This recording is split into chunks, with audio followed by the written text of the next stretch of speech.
Bakı Ali Neft Məktəbi növbəti dəfə beynəlxalq robot yarışına ev sahibliyi edir. Aero 2026 beynəlxalq robot olimpiyadasında 8 ölkədən 733 iştirakçı və 356 komanda bir araya gəlib. 3 gün davam edəcək yarışda gənc ixtiraçılar müxtəlif kateqoriyalar üzrə bacarıqlarını nümayiş etdirirlər. Bakı Ali Neft Məktəbinin rektoru Elmar Qasımov qeyd edib ki, bu cür yarışlar gənclərin robototexnikaya marağını daha da artırır. Ali təhsil müəssisəsində tezliklə robototexnika mərkəzinin yaradılacağını da bildirən rektor bu sahəyə xüsusi diqqətin ayrılmasının vacib olduğunu vurğulayıb.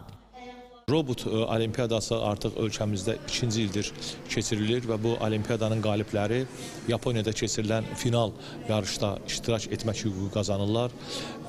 Azərbaycan beynəlxalq robot olimpiyadası ölkəmizdə robototexnika, mexatronika, süni intellektin təqdimatı ilə bağlı çox möhtəşəm bir yaradıcılıq platformasıdır və Bakı Ali Məktəbində gələcəkdə bizim bağladığımız Çin şirkəti ilə bərabər bir robototexnika mərkəzinin yaradılması planlaşdırılır.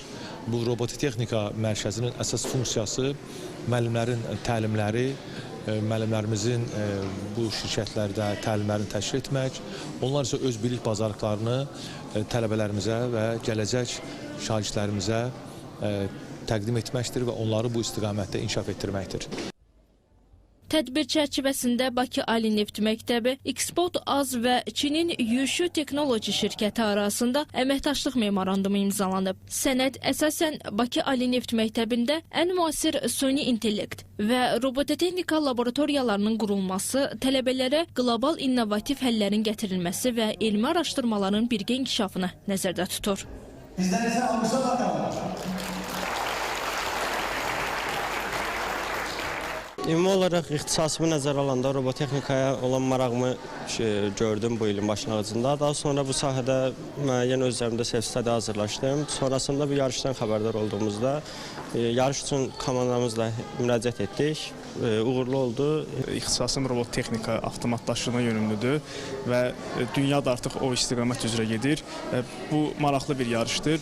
Bu təkcə robot yox, həm də döyüşün, sumonun və robotların bir-birinin inteqrasiya olunduğu bir yarışdır. Mən də bu yarış üçün robot təqdim eləmişəm. Ümumi olaraq ilk dəfə iştirak edirəm və biz Mega Sumo RC kateqoriyası üzrə iştirak edirik. Yəni bizdə Mega Sumo tələblərini ödən robotdur. Sadəcə pultla idarə olunur uzaqdan və biz rəqiblərimizi Dohya adlanan meydançadan çıxarmağa çalışırıq. Çıxaran da qalib olur.